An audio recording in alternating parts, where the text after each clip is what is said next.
बिस्मिल्लाहिर्रहमानिर्रहीम। अस्सलामुअलैकुम। मुझे उम्मीद है मेरे तमाम व्यूअर्स बिल्कुल ठीक होंगे। आज मैं आप लोगों के लिए बहुत आसान और जल्दी से बनने वाली रेसिपी लेकर आई हूँ। ये बहुत मज़े की होती है और जल्दी भी तैयार हो जाती है। आज हम बनाएंगे आलू के वड़े। आलू के वड़े बनाने के लिए हमें सबसे पहले हाफ़ kg उबले हुए आलू ले लेंगे, फिर इसको मैश कर लेंगे। मैश करने के बाद इसमें 2 टेबलस्पून कुटा हुआ अनारदाना, 1 टेबलस्पून लेमन जूस, 2 टेबलस्पून कच्ची प्याज फाइनली चॉप्ड की हुई, 2 टेबलस्पून हरा धनिया, 8 से 9 पत्ते पुदीने के। मेरे पास ड्राई है, अगर आप फ्रेश भी लेना चाहें तो आप वो भी यूज़ कर सकते हैं। 1 टीस्पून नमक, chaat masala half teaspoon, कुटी लाल मिर्च 1 teaspoon, garam masala powder half teaspoon, धनिया पाउडर हाफ़ टी स्पून, ज़ीरा पाउडर हाफ़ टी स्पून, काली मिर्च पाउडर चौथाई teaspoon 1/4 teaspoon as a flavour डालकर इसको हम अच्छी तरह से मिक्स कर लेंगे। ये अच्छी तरह मिक्स हो चुका है। अब हम इसके बोल बना लेंगे। एक साइज़ के बोल बनाने के लिए मैं स्कूप इस्तेमाल कर रही हूँ। अगर आप हाथ से बनाना चाहें तो हाथ से भी बना सकते हैं। इस तरह बोल बना लेंगे।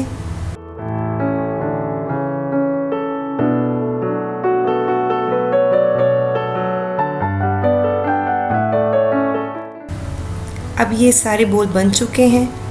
अब हम एक बाउल में हाफ़ कप बेसन, इसमें हाफ़ टी स्पून लाल मिर्चों का पाउडर, हाफ़ टी स्पून नमक, 1/4 टीस्पून मीठा सोडा यानी 1 पिंच सब डालकर इसको ठंडे पानी से इसका स्मूथ सा बैटर बना लेंगे।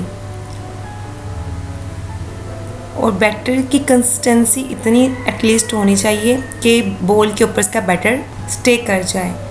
ऑयल अच्छी तरह गर्म कर लेना है।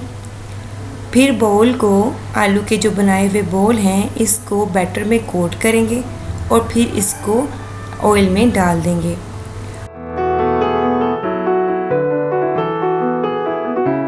आपने फ़ौरन चम्मच नहीं यूज़ करना है।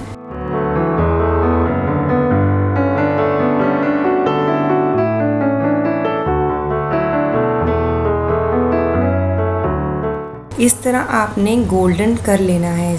जब ये गोल्डन हो जाएंगे तो इसको निकाल कर स्ट्रेनर पर रख देना है ताकि इसकी स्टीम से ये स्मूथ ना हो जाए, इसकी कोटिंग नरम ना हो जाए।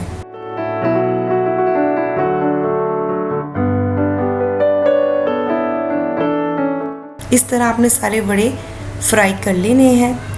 अब हम इनको डिश आउट करते हैं।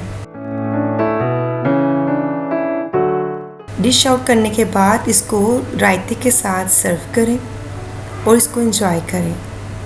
अगर आपको ये छोटी सी रेसिपी मेरी पसंद आई है तो please like, share and subscribe ज़रूर करें। अपना ख्याल रखिएगा, दुआओं में हमेशा याद रखिएगा। अल्लाह हाफ़िज़।